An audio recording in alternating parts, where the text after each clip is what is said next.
Hey, what's up, film fans? Today we are looking at the Postcard killings, based on the book The Postcard Killers, written by James Patterson and Liza Marklund. It is directed by Dennis Tenevik and stars Jeffrey Dean Morgan, Famke Janssen, and Cush.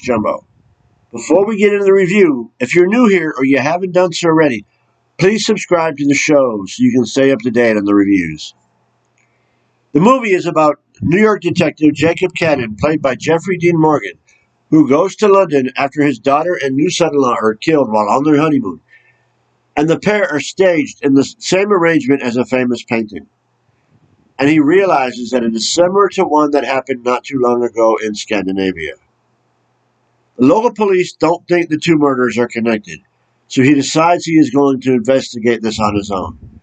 When he hears that in both cases news journalists have received postcards with mysterious quotes, he tells his wife, Famke Janssen, that he is going to find out what happened to their daughter.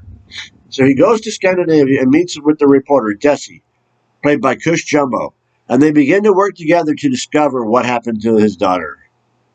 In the middle of this, we see a young couple on honeymoon, and they are befriended by a mysterious stranger who tries to befriend them and wants to travel with them for a while, but they ditch him quickly. As this is going on, Jacob and Desi figure out that it is two people committing these murders. It is then that we find out that the stranger has a wife, as he reunites with the young couple, and the two couples hang out together for a while, having fun, drinks, just hanging out. Now, the story begins a little bit kind of like Taken, starring Liam Neeson, but very, very slightly. Jeffrey Dean Morgan has a very strong performance in this.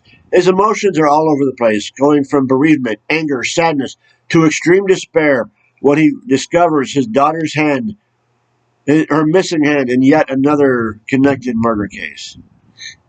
It's a kind of merger of his characters, Negan and Denny Duquesne, but also mixed with his other characters. Very strong performance.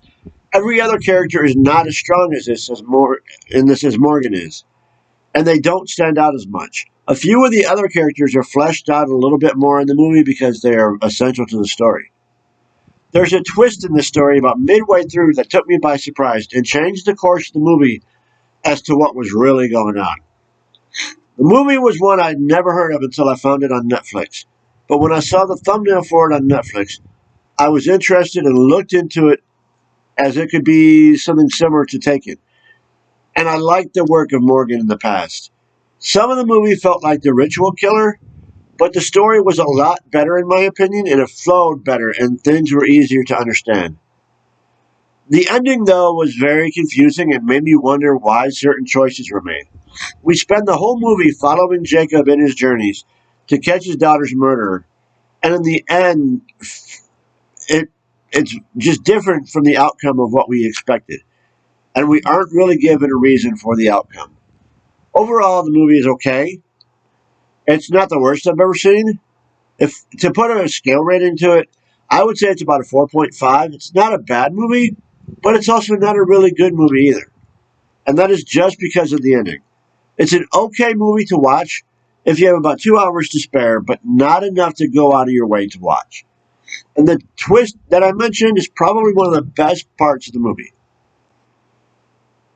Thank you for joining me, and if you haven't done so already, please subscribe to the show and hit that like button.